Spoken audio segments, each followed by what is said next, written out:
Hallo, schön, dass ihr wieder da seid, hier bei meiner 4. Episode von Everything Fiber.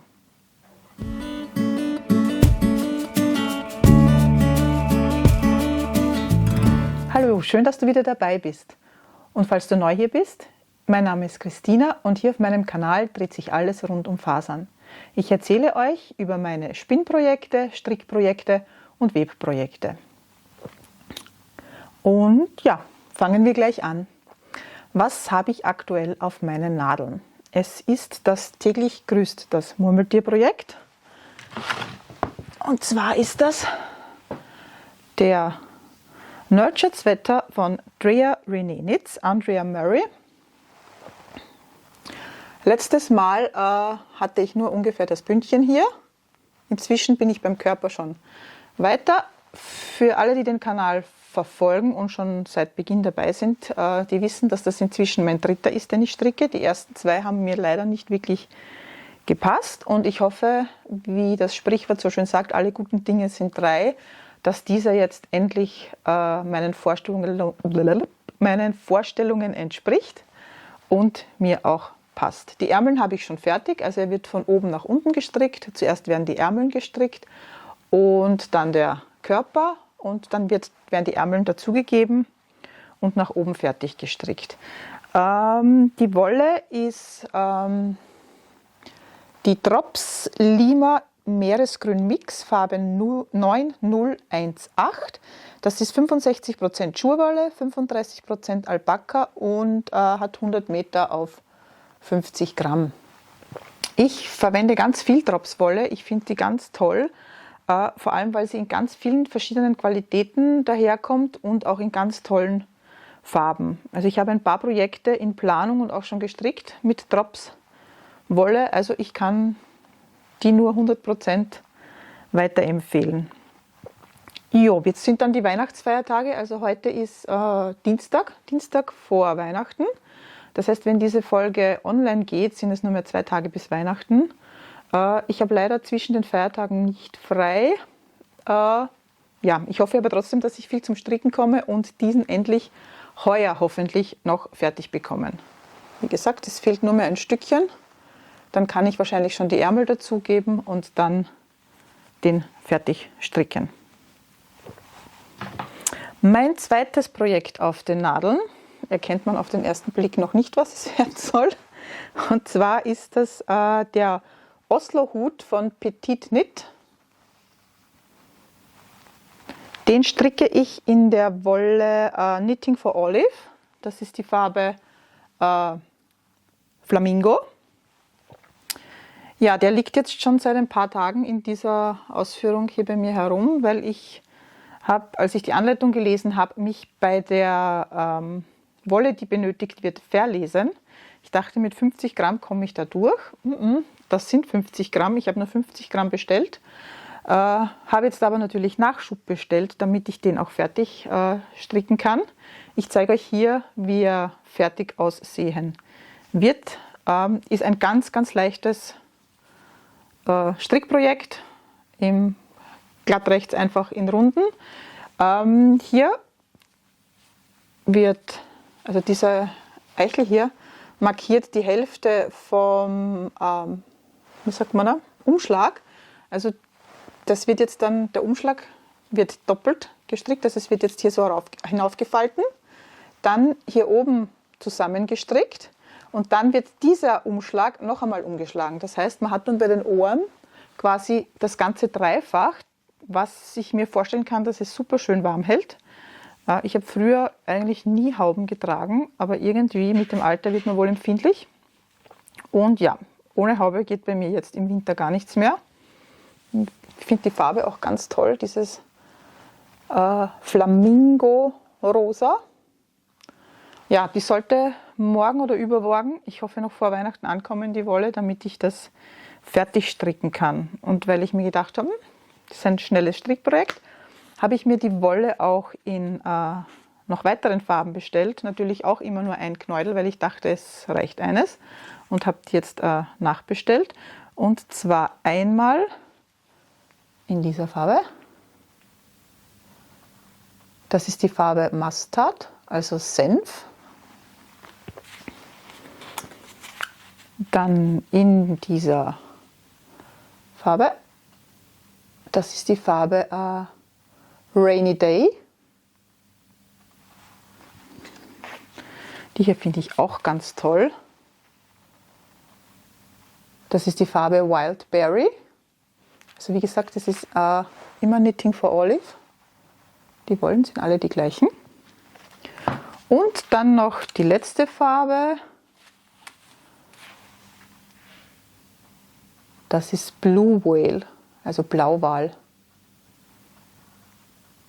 Ja, diese 4 Farben habe ich dann noch zusätzlich hier liegen und möchte damit auch noch weitere Mützen stricken. Nicht nur für mich, sondern ich werde sicher auch wieder welche davon herschenken. Apropos herschenken, kommen wir zu meinen fertigen Projekten. Einmal ist das der Sophie Schal, nein, der Sophie Scarf von Petit Knit. In meiner letzten Folge habe ich ihn euch auf den Nadeln gezeigt, also als Work in Progress. Inzwischen habe ich den fertig gestrickt. Ich kann ihn euch leider aber nicht live zeigen. Ich werde euch hier Bilder davon einblenden, weil er war ein Geschenk an eine Arbeitskollegin und die hatte letzten Donnerstag, den letzten Arbeitstag vor den Feiertagen. Die hat diese Woche Urlaub und somit habe ich ihn ihr natürlich schon gegeben, damit sie ihn dann auch schon tragen kann zu Weihnachten. Ja, der sieht so aus. Ich habe jetzt auch die graue Wolle nicht mehr zum Herzeigen, aber noch den Rest von der grünen Wolle. Und zwar ist das Inka Alpaka. Das ist 100% Baby Alpaka. Hat 100 Meter auf 50 Gramm. Das ist ein super weiches Material. Also es ist echt fluffig und sehr angenehm am Hals zu tragen. Ich muss da immer aufpassen, ich bin da ein bisschen empfindlich, was die Halsgegend anbelangt. Also für einen Schal oder für ein Tuch ist das ganz toll. Und das ist die Wolle, die ich dafür verwendet habe. Also es ist ein ganz, ganz tolles, weiches Garn. Dann, was habe ich noch fertig? Und zwar 2 ganz herzige kleine Mini-Pullover. Einmal diesen rosaroten und einmal diese kleine Weste. Und zwar sind die für meine beiden Blythe-Puppen. Ich weiß nicht, ob ihr sie kennt, ich zeige sie euch. Ich habe 2 davon. Und zwar sehen die so aus. Die Pullover, die sie hier tragen, die waren schon dabei, also die habe nicht ich gestrickt. Aber ich habe jetzt eben gesehen, dass es da ganz viele Strickanleitungen für diese Puppen gibt und habe dann begonnen, eben was zu stricken. Ich verlinke euch die Anleitungen unten. Also diese Weste habe ich nach Anleitung gestrickt. Diesen Pullover habe ich, wie sagt man so schön, freie Schnauze gestrickt.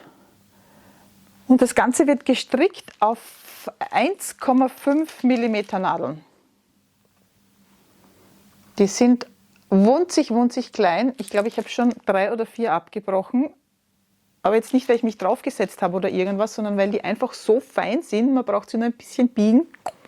Theoretisch könnte man die auch mit längeren Zahnstochern stricken. Die haben, glaube ich, die gleiche, oder sind sogar dicker wahrscheinlich Zahnstocher. Aber es sind relativ schnelle Projekte, weil es eben nicht viel Material ist, aber halt eine ziemliche Fummelarbeit. Aber da folgen definitiv noch weitere. Da gibt es auch wunderschöne Colorwork Norweger Pullover für diese kleinen Puppen. Habe ich mir für die Zukunft vorgenommen, so einen zu stricken, beziehungsweise 2, weil es sind 2 Schwestern. Und ja, ihr dürft gespannt sein, was da noch folgt in diese Richtung mit den Mini-Pullovern. So, das war zum Thema Stricken. Viele von euch wissen auch, dass ich webe. Ich habe schon ein Webstück gezeigt beim letzten Mal, dass ich einfach durch YouTube-Videos mir quasi angeschaut habe, wie ich meinen Webstuhl bestücke und dann webe. Ich war nicht ganz zufrieden mit dem Ergebnis und wollte unbedingt einen Workshop dafür besuchen. Ja, und den habe ich vor inzwischen schon 14 Tagen besucht. Und zwar in Wien im 2. Bezirk fand der statt in einem super tollen Wollgeschäft namens Wollmeile, also im 2. Bezirk in der Taborstraße. Die Inhaberin Isabella ist eine super nette Person.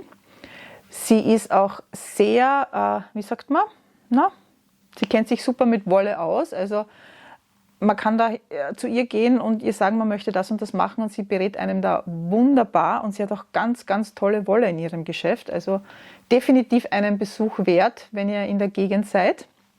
Und gehalten wurde der Workshop von Barbara Tansil und zwar gehört ihr die Wollwerkstatt Myrerhof. Das ist bei den Myrer Wasserfällen, falls euch das etwas sagt. Das ist ein ganz bekanntes Ausflugsziel hier in Österreich.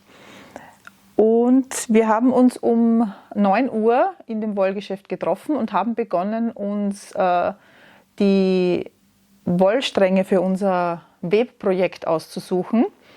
Wir wussten noch nicht genau, was wir nehmen sollen oder was jetzt nicht so angebracht ist, aber wir haben uns halt im Geschäft umgesehen, haben uns die Wollen ausgesucht und sind dann zu ihr gegangen und haben gefragt, ob das passt. Und sie hat dann gesagt, ja oder nein und mussten dann eben was anderes aussuchen, wenn es nicht gepasst hat.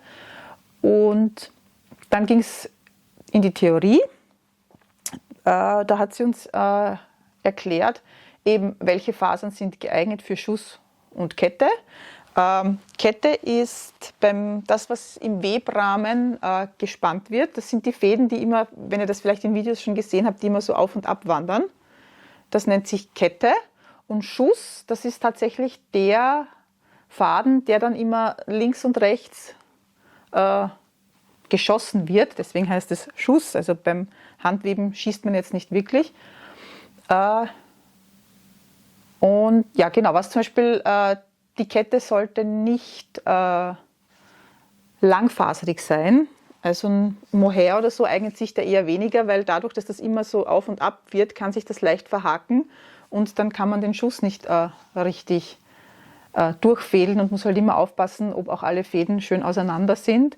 Es sollte nicht ein Single Ply sein, also ein einfädriges Garn. Also man kann es schon auch verwenden. Eine, die in dem Kurs mit dabei war, hat sich auch eins ausgesucht.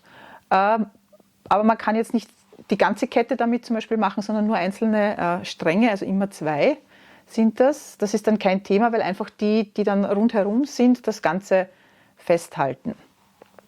Ja, wir haben dann die Webstühle, wir haben auf Kromski Hafen gearbeitet. Ich selber habe ja auch einen Kromski zu Hause.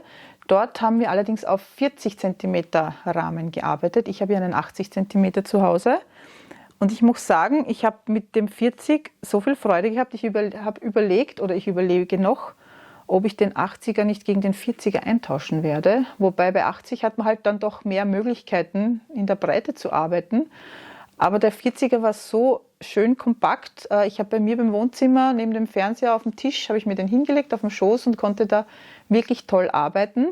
Weil mein 80er, der hat ein Untergestell dabei. Das heißt, den kann ich irgendwo hinstellen und dann damit arbeiten. Ist jetzt auch nicht so Thema. Also wenn ich jetzt genau überlege, ich werde wohl den 80er doch behalten. Einfach weil ich dann von der Größe her viel variabler bin, was ich da alles machen kann. Ja, jetzt zeige ich euch mein Endergebnis. Ich habe es schon fertiggestellt. Und zwar sieht das Ganze so aus. Ich sage euch dann gleich etwas zu den Garnen, die ich verwendet habe. Am Ende habe ich dann solche Fransen eingearbeitet. Das ist jetzt ein Schaltuch geworden. Es ist ungefähr 2 Meter lang. Und zwar habe ich als Kettfäden verwendet dieses hier, das Alpaca Socks 4-Ply. Das ist 70% Alpaka, 30% Polyamid und hat 390 Meter auf 100 Gramm. Und zwar habe ich es in diesen 3 Farben verwendet. Zuerst hatte ich nur diese 2 und habe überlegt, die eben abwechselnd im Karo zu machen. Und irgendwie hat mir aber noch irgend so ein Tupferl gefehlt. Ich zeige euch dann auch gleich, warum ich dann diese Farbe hier noch dazu verwendet habe. Und zwar ist das, wie gesagt, Alpaca Socks. Das ist die Farbe 10620050. Dann habe ich hier die Farbe 10620029.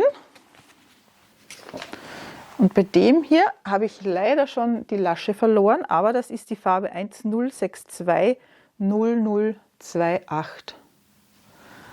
Und als Schussgarn habe ich mir hier diese Wolle ausgesucht. Und zwar ist das ein Single Ply, also das ist nur einfädig. Ich weiß nicht, ob man das jetzt auf der Kamera erkennen kann. Das ist jetzt nur ein einzelner Strang, der gesponnen wurde und nicht, wie es normalerweise bei Wolle ist, dass man mehrere Stränge hat und die dann eben so miteinander verzwirnt. Und wenn man da genau schaut, ich hoffe, man kann das vielleicht auf der Kamera erkennen, sind da so ganz leicht orange, gelbe Farbnuancen mit dabei. Und deswegen habe ich dann einfach diese Wolle noch als so i-Tüpfelchen dazu genommen. Ich zeige es euch noch einmal, damit ihr das dann seht. Das sind eben diese kleinen orangenen Streifen. Hier zum Beispiel ist dieses Gelb. Also ich habe hauptsächlich das Hellrosa genommen, dann hier dieses Dunkelrosa und in der Mitte dann immer nur 2 Stränge von dem Gelben. Und es gibt dann auch manche Stellen, da ist eben dann auch beim Schuss das Gelb dabei. Ich weiß nicht, ob man das jetzt dann auf der Kamera gut sieht. Hier zum Beispiel sind so Stellen oder hier, da ist dann dieses Gelb drinnen. Kurzer Einschub hier.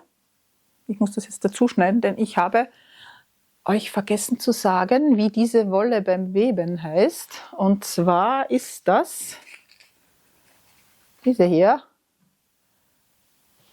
Das ist die Gusto Wool von Gusto Wool.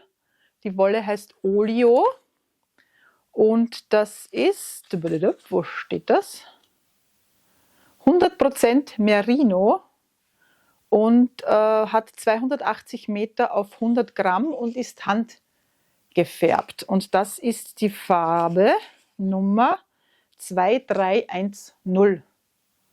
Wie gesagt, das ist das Schussgarn, das ich bei meinem Schal hier verwendet habe, damit ihr es noch einmal seht. Also vom Gefühl her, es ist ganz weich. Aber ich bin mir nicht sicher, ob ich von der Gewebestruktur, ob mir das gefällt als Schal. Ich bin noch nicht 100%ig sicher, weil es fühlt sich doch ein bisschen, ich will jetzt nicht sagen rau an, aber grob. Grob ist das richtige Wort. Mal schauen, ob ich es tragen werde. Auf jeden Fall gefällt es mir irrsinnig gut von der Machart her. Und ich muss sagen, man kann, wenn man sich jetzt wirklich dahinsetzt, innerhalb von, ich sage jetzt einmal, einen Tag locker diesen Schal fertig weben. Das Mühsame ist halt das Herrichten des Webstuhls, die Kette scheren, so nennt man das im Fachjargon. Die Kette scheren, das ist mühsam. Also, wobei, wenn man Übung hat und es weiß, wie man es machen muss, dann geht das wahrscheinlich auch viel, viel schneller. Und natürlich je nachdem, wie lang man das Werkstück hat. Denn wenn ich jetzt diesen 2-Meter-Schal hernehme, muss man natürlich auch die Kette mindestens 2 Meter machen, inklusive dann noch zusätzlich die Randstückerl und ein bisschen Abfall, der dann im Webrahmen tatsächlich hängen bleibt, wenn man das Werkstück dann abschneidet. Apropos Werkstück abschneiden, ich füge euch ein kleines Video ein oder zeige euch im ganzen Bildschirm, wie ich dieses Schaltuch von dem Webrahmen heruntergenommen habe.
Also wir haben ungefähr, ich glaube, um 10 Uhr begonnen mit dem Scheren.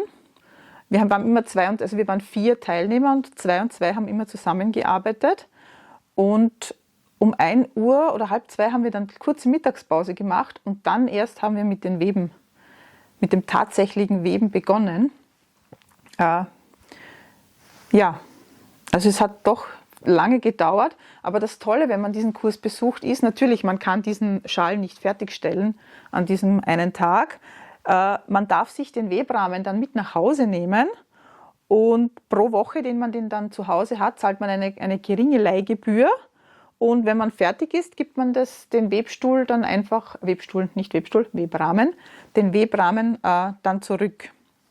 Also wie gesagt, ich habe meins dann, ich glaube Samstag haben wir das begonnen und Dienstag oder Mittwoch hatte ich dann meines fertig und morgen werde ich nach Wien fahren und den Webrahmen zurückbringen.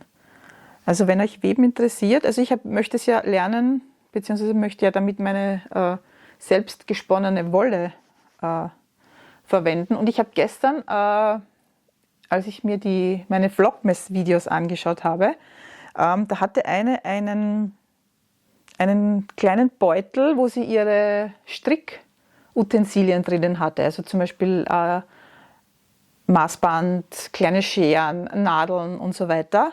Und der war außen aus einem gewebten Stoff.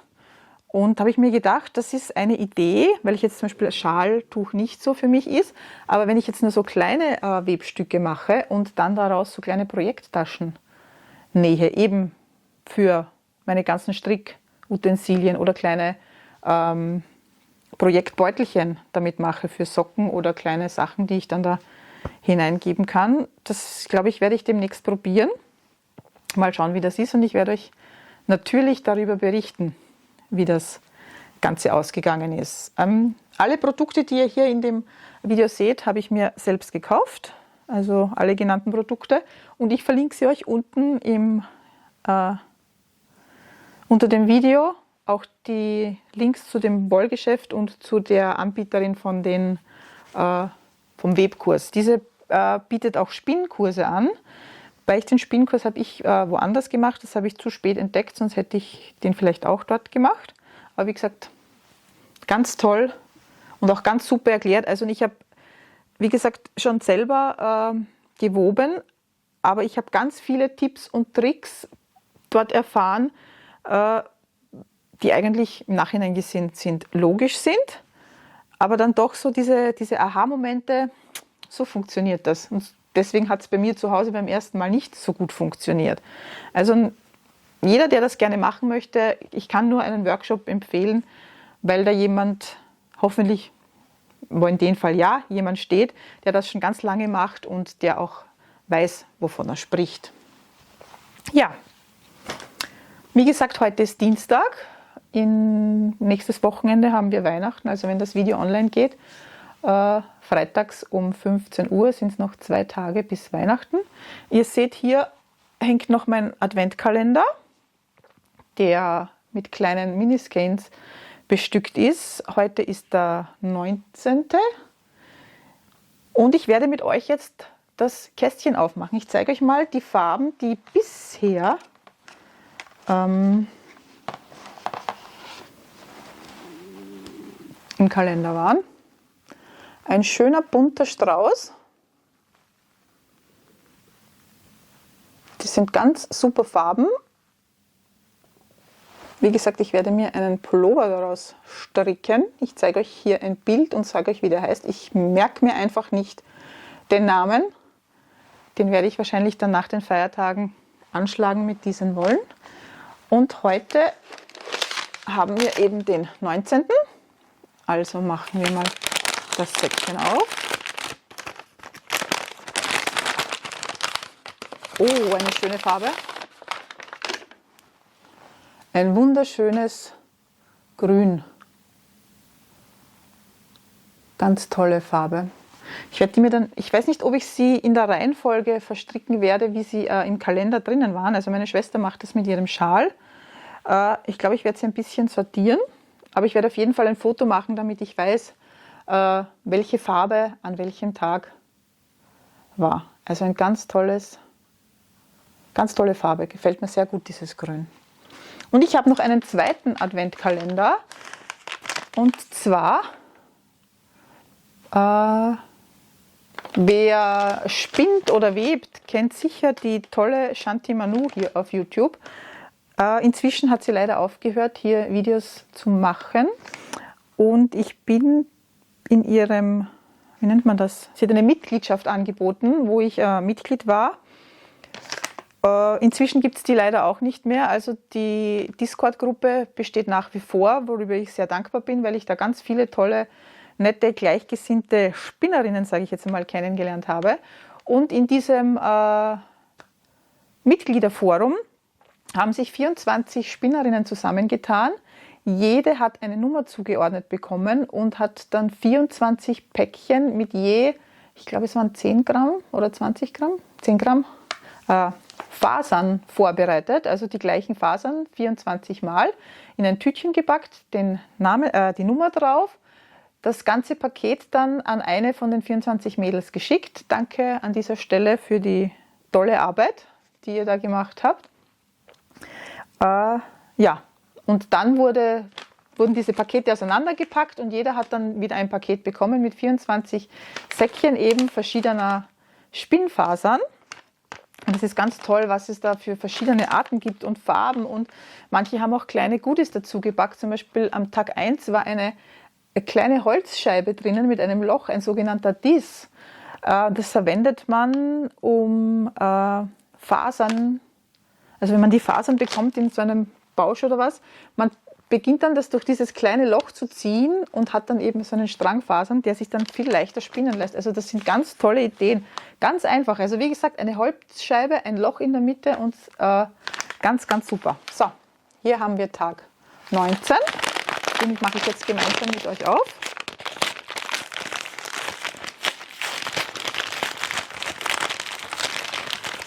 Ich hätte das schon vorher öffnen können, damit da jetzt nicht dieses ganze Geraschel und Gewusel ist. Oh, da haben wir einmal ein bisschen Nervenfutter, Schoko, Herzchen. Vielen Dank an dieser Stelle. Dann ist ein Kärtchen dabei meistens, wo dann drauf steht, was es ist. Das lese ich euch gleich vor und ich zeige euch jetzt, was drinnen ist. Oh, das ist ganz tolle Farbe. Das hat sich jetzt aufgelöst. Das muss ich gleich kurz mal einrollen. Ich zeige es euch. So sieht das Ganze aus. Also ganz, ganz tolle Herbstfarben. Und zwar ist das die Mischung Herbstwald. Also finde ich ganz toll getroffen. Und zwar ist das Merino und Seide. Also das ist das Merino alleine, das sieht man hier. Also ich sehe das, weil hier sind diese, ich weiß nicht, ob ihr sie erkennen könnt, oder vielleicht auf dieser Seite. Da sieht man diese weißen Fasern dazwischen und ich nehme an, dass das die Seide ist, die sie da mit hinein verarbeitet hat. Also ganz toll. Und wie gesagt, in jedem Päckchen findet man diese Fasern. Ich weiß noch nicht genau, was ich mit diesen Fasern dann machen werde. Es ist auf jeden Fall spannend zu sehen, wie sich verschiedene Fasern eben auch verschieden spinnen lassen. Natürlich, manche sind kurzfaserig, langfaserig. So, ich musste das Video jetzt leider noch einmal starten, denn anscheinend nimmt meine Kamera nur 30 Minuten lang auf in dem Modus, den ich eingestellt habe. Das muss ich mir anschauen, damit es dann beim nächsten Mal nicht passiert. Es war nicht der Akku leer, sondern sie hat sich einfach ausgeschalten und ich hatte dann am Display Aufnahmezeitlimit erreicht, obwohl noch genügend Speicherplatz auch auf der Karte ist. So, also noch einmal, ganz spannend, jeden Tag neue Fasern zu entdecken. Ich finde das ganz toll. Ich weiß noch nicht, was ich mit diesen Fasern machen werde, aber ich lasse mir da sicher irgendwas Tolles einfallen, damit ich diese Erinnerung habe an den Advent 2023. Ja, das war's von meiner Seite in diesem Video. Wie immer, hinterlasst mir gerne in den Kommentaren, wobei ich euch begleiten darf, woran ihr gerade arbeitet, während ihr mein Video schaut. Wenn es euch gefallen hat, würde ich mich freuen, wenn ihr ein Like da lasst, beziehungsweise wenn ihr noch nicht Abonnenten seid, gerne auch ein Abo hier lassen.